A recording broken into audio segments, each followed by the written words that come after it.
Təmənna et gülüm, verrəm yolunda nəqd canım var. Əgər bülbül deyilsəm, ondan artıq min fəğanım var. Qara gözlər səni aldatmasın, bimaram eşqindən. Əlacım qıl sənə ey gül, mənim təkcə gümanım var.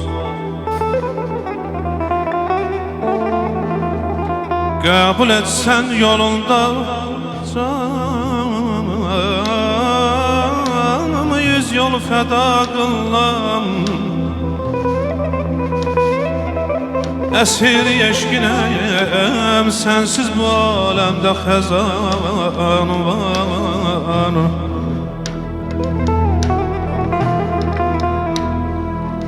Alıb bu canımı, alıb bu canımı,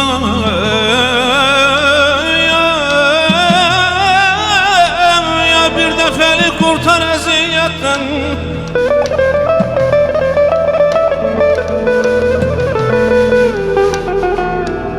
Alıb bu canımı, bir dəfəlik qurtar əziyyətdən.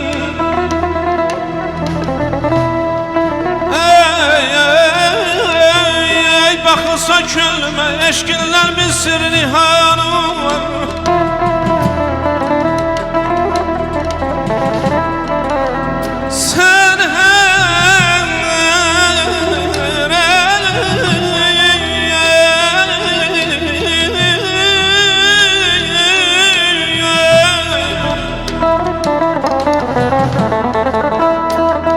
Sən hər şeydən artıq sevmişəm aləmdə ey canım.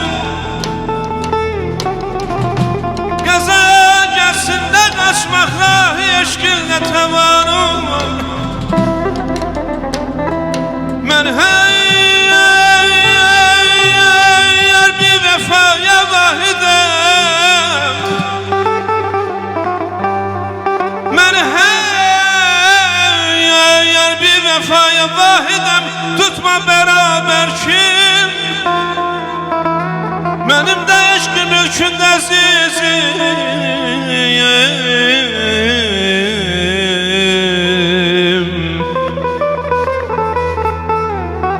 Məni hər bir vəfaya vahidəm, tutma beraber kim, mənim də eşq mülkündə əzizim. Adı sağ